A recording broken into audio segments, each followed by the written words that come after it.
Yin Peiling is the heir to the ancient Yin Yao clan, which for centuries guarded the Zhu Yin palace.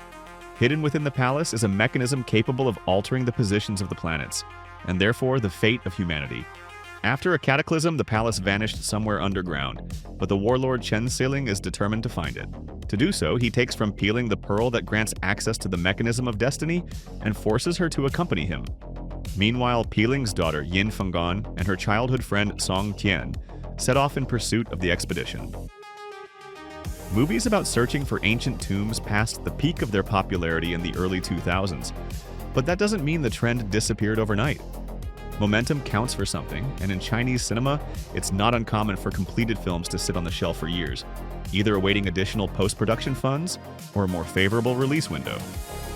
The Guardians of Zhu Yin was actually shot back in 2021, but didn't appear on streaming platforms until 4 years later. While such delays often suggest a lack of confidence in the project, that doesn't quite seem to be the case here. This was clearly not the cheapest production, and it feels as though the producers were trying to cut costs wherever they could. The result is a film with attractive on-location shooting but underwhelming CGI, just one of many compromises. Duality defines the Guardians of Zhu Yin in general. On one hand, the filmmakers came up with somewhat unconventional puzzles and traps. On the other, they're all solved in the same, not particularly engaging way. The characters realize a riddle is based on astronomical or geomantic symbols, start throwing around technical terms, instantly arrive at the correct answer, and pick the right option. Once inside the cave, the threats are entirely genre standard, an army of flesh-eating beetles and deadly hallucinations. In the first half of the film, the heroes are simply making their way toward their goal, encountering a band of raiders in a sandstorm along the way. The paradox is that these sequences could easily be cut from the film without anyone noticing they were gone. However, removing them would mean losing several impressive action scenes. Thanks to extremely dynamic camera work, the fights with the bandits are genuinely exciting, arguably more so than what comes later.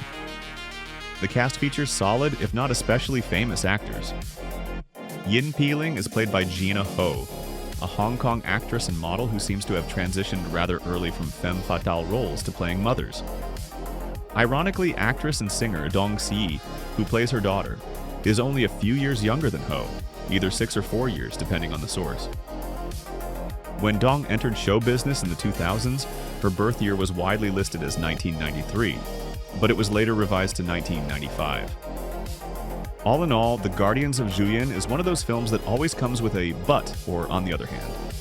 It's a movie you could criticize from many angles, yet in certain details it works better than many of its peers.